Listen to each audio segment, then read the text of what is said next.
Nakatakdang ipatupad ngayong araw ang 380 pesos maximum suggested retail price ng karneng baboy. Kaya ang ating Nyora maagang nag-ikot kung may paggalaw nga ba sa presyo nito. Live mula sa Parañaque, si Nyora Mami Chiki. Mami, kumusta pa ang bentahan ng karneng baboy dyan? Happy Monday to you, Angela. Well, actually wala ako sa palengke at sasabihin ko sa inyo, nandito ako sa LD Meats sa Better Living Parañaque kung saan garantisadong mas mura ang bentahan nila ng baboy. Kasi nga, alam na nga na nandun yung MSRP na 380 per kilo, kaya lahat nakabantay po dyan sa ating mga palengke. Pero sabi nga ni Josie Hermosa, ang senior management dito, hindi talaga sila umaabot dun sa mga presyong gano'n dahil diretso sila, yung mga suppliers, sila na mismo ang nagbabiyahe at kumukuha ng kanilang mga baboy yung produkto. Kaya nananatiling mas mababa ang kanilang presyuhan. Although, compared sa mga nakaraang panahon, eto na nga, naramdaman din nila yung konting pagtaas ng presyo, pero ngayon is mas stable na. Kung daanan natin iba't ibang mga parte ng baboy at yung mga presyohan nila noon, halimbawa ang laman, nasa 348 noon, ngayon, effective today, 345. So, bumaba pa ng bahagya. Ang liempo from 371, 370, meron pagbaba pa. Ang pork chop from 348, nasa 345 na. Ang pata, 344, steady po yan. At ang ribs, nasa 326. Iyan po ang mga binabantayan ninyo mga baboy naman. At ito nga, yung in general, ang kasi nasa 345, ang bigyan nasa 345, ang bungo, 214, ang muka, 371, at ang lomo, 422. Tawagin natin si Miss Josie. Miss Josie, hindi kayo. Good morning, kapatid. Good morning din po. Busy kayo. Wala pang mag-aalas 6 pa lang. Ang dami ng tao dito. Oo nga po eh. Opo. So sabi ko nga, paano nyo napapanatiling mas mababa sa market, sa palengke prices, ang inyong baboy?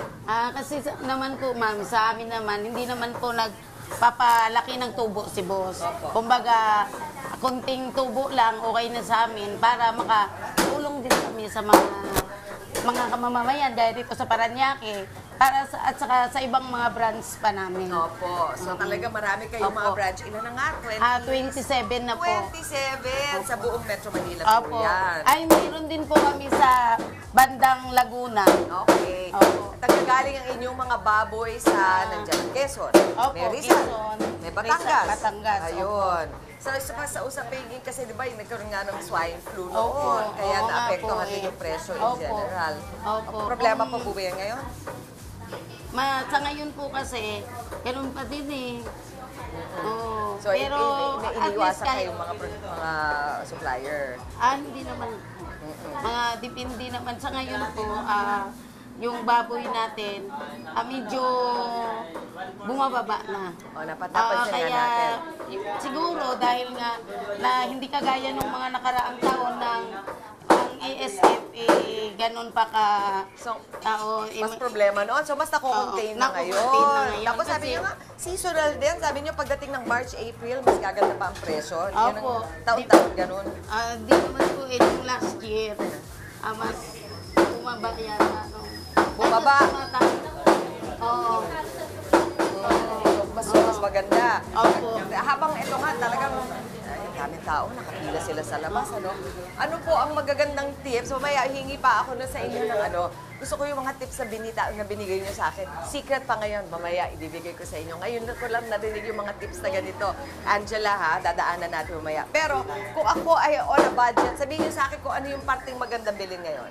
At sa ngayon po kasi, ang kayo sa budget, yung mga ribs natin, bungo. Ano po yung bungo? Yun yung sa bandang ulo ng baboy. Okay, pero may laman din yun. Opo, may laman din po yun. Saan magandang luto yun? Saan magandang ilagay? Sa sinigang po, Pwede. yun, pwede rin sa... Pwede naman.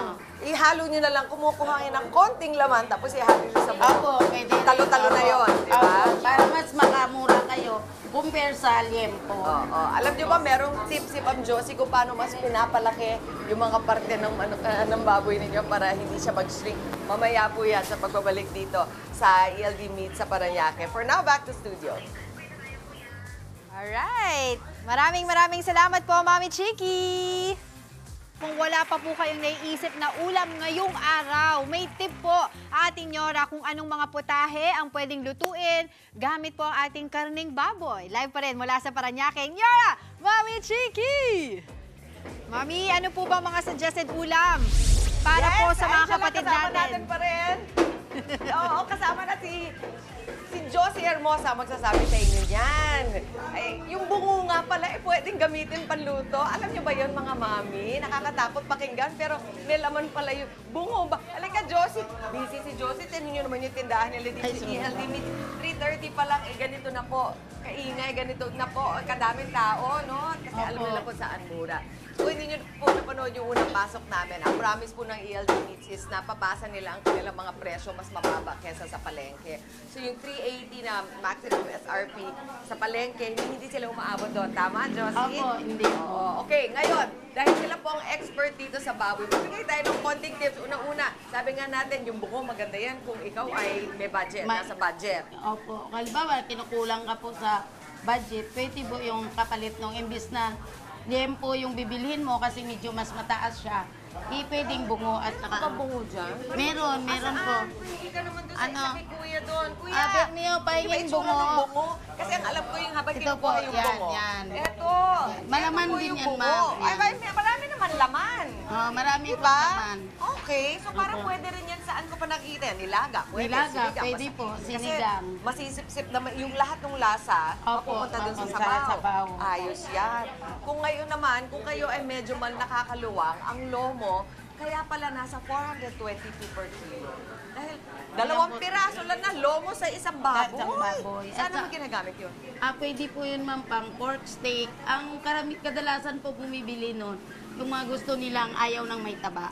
Pero mga mami, Opo. mga pag-special occasion na yun kasi medyo Opo. mahal eh, di At ba? saka pag walang masyadong, ayaw nang maglaga ng matagal kasi malambot po yun. Asan na ba yung Malambot lomo? po yun. Kita mo sa akin kanina. Ayun. Alam niyo na yun, mami, yung parang Pahingin walang lomo. mataba-taba. Di ba? Pero yung pahingin lomo. Habang hinahanap yung lomo, ano ba yung maganda, yung maayos na pag-store ng ating baboy? Sabi mo, kailangan naka-flat. opo. Paano? Ito yung po, lomo. ito yung lomo. Oh, di ba? Walang kataba-taba. Walang kataba-taba. Sige, yan. paano yung pag-store na maganda?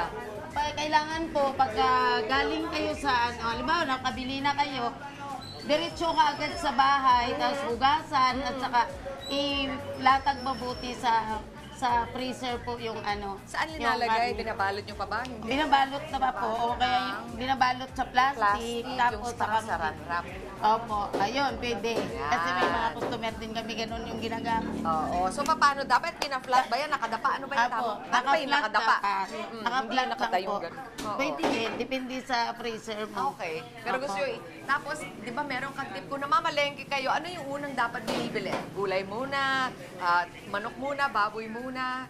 Opo. Ano? Ay, pagka ano po, halimbawa, baboy muna, pwede rin. Pwede. Opo, basta lang pagkadating sa bahay, tanggalin sa plastic para hindi makulog. Ang papa, hindi makulog kasi mangangamoy at mangangamoy din, opo. di Kung ba? halimbawa, gagala mo pa, Oo. mangangamoy talaga yun. So, diretso Opo, ka agad. Diretso sa Ayun, kahan. ito yung tip na ngayon ko lang nga. Kailangan natin mapakita sa kanila. Paano nyo ba gagawin yung hiwa para hindi lumiit, hindi mangulubot yung pork chop? Ay, Ipakita mo kasi gusto malaman ng mga Ayun. nanay yun. May sikreto po Kuya, para kuya, may mapaganda sikreto kami natin yung dito. pork chop. Tayin nyo, kung para mas maganda ang pork Opo. chop nyo. Ganito Ayun. yun. Suspense, nasa... Ayun. Busy kasi Ay, si Kuya eh. Dali Pork na. chop. Wala na, kailangan na kami umalis. Pakita nyo yung pork chop. Paano ba Yan. pinapalaki yan? O, Paano sige, ito. pinapalaki? Yan yung O, pork chop. O, Hiwain mo. Hiwain mo. Hiwain mo daw ng... Baligi. Ayan. Gigilitan Okay. lang siya ng dalawang hiwa. Dalawang hiwa. dalawang Paano? ayun, parang parang palaki natin siya, ayan. Gugupitan lang siya dito para maging ganyan Pwede siya. ipakita natin. Ayun, gupitan mo siya. Okay, yan. Malaki na yan. Tapos gugupitan mo siya dyan para hindi kumulubot. Okay. Ipakat Yan, na para lagyan mo, yan. Okay, dalawa. Dalawa daw, Dalawa dalawang Rio. shoot, dalawang Dalawang hiwa. buto. Alam mo, hindi namin alam yan. Yan, Alam niyo ba yung mga nanay? yan. O, yun. Yan. Ayo, ini-split. Yan. O, di ba Yan. parang lumapad nga, hiwain nyo doon sa ibabaw. O, alam Hanggang nyo na, naman, alam nyo yun. na. Tsaka gusto ko parang medyo Hanggang manipis laman yung mga daw hiwa dapat, nila yan. para mas maraming Hanggang piraso. laman Tama? limaan. Okay, nagagalit na si Josie. Sige, iwan na namin kayo dito. Masyado kang busy pero maraming salamat sa tip nyo. O, Salamat, gawin natin Ate. sa bahay yung pork chop. Pahihiwain nyo ng dalawa dun sa taas. Okay? Opo. Tsaka manipis ang hiwa para marami. Bye, Josie. Maraming Opo. salamat. Ang mga branches ng mabilisan lang. Saan kayo? Sa ano po kami, marami po kaming branch, meron sa Laguna. Tapos, pwede nyo po kami sa FB page po ng Ayun. ALD Meats. Andy Meets. Opo. Sabihin nyo lang, hello kayo kay Ma'am Josie Hello para may po. discount. Okay, back to studio. Opo. Alright, maraming salamat, Mami Chiki! Mga kapatid, Chiki Roa Puno po. Simulan ang inyong araw na puno ng impormasyong kapaki-pakinabang. Sama na sa isang makabuluhang umaga. Tumutok at mag-subscribe sa social media pages ng News 5.